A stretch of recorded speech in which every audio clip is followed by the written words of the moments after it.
शिवसेना उद्धव बाळासाहेब ठाकरे पक्षाच्या 6 बंडखोर खासदारांचा अखेर शिंदेंच्या शिवसेनेत काल अधिकृत प्रवेश झाला। 6 खासदार धनुष्यबाण चिन्हावर उभे राहतील आणि निवडून सुद्धा येतील अशी घोषणा यावेळी एकनाथ शिंदेंनी केली। दरम्यान शिवसेना शिंदे गटात प्रवेश करण्याचं कारण विचारल्यानंतर विकास निधी मिळत नाही, काम होत नाहीत अशी फुटीर खासदारांनी कारणं पुढे केली आणि फुटलेल्या खासदारांचा बुरखा टराटरा फाडणारी माहिती समोर आली।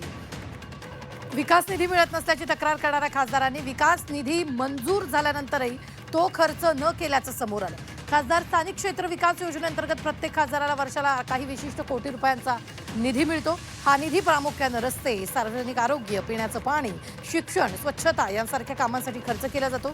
तर फुटलेल्या खासदारांपैकी काही खासदारांनी फुटण्याचं जे मुख्य कारण दिलं ते म्हणजे विरोधी पक्षातील खासदारांना विकास निधी मिळत नव्हता आणि त्यामुळे मतदारसंघातली कामं करण्यास अडचणी येत होत्या। मात्र प्रत्यक्षात खरंच विकास निधी मिळत नव्हता का? विकास निधी आतापर्यंत या खासदारांना किती मिळाला आणि त्याचा वापर कसा केला याबाबत सगळी माहिती समोर आली आहे। तर यावर खासदार नागेश आष्टीकरांनी काय म्हटलं होतं पाहूया।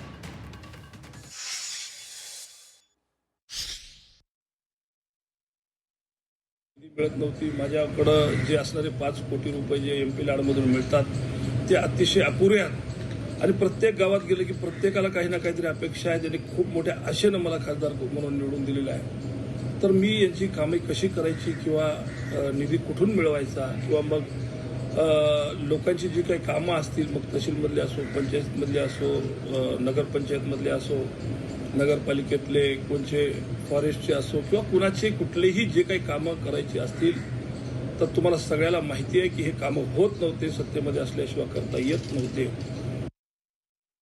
आहे माझे 7 कोटी रुपये शिल्लक आहेत आणि तुम्ही जसं सांगता ते किती रुपये म्हणता तुम्ही? 26 कोटी रुपये शिल्लक आहे म्हणता, बरोबर? 19 कोटी रुपये आले तुम्हाला? 19 कोटी रुपये 2 वर्षात। ऐका ना तुम्ही, 2 वर्षामध्ये 10 कोटी येऊ शकतात। MP लाडचा निधीच किती असतो?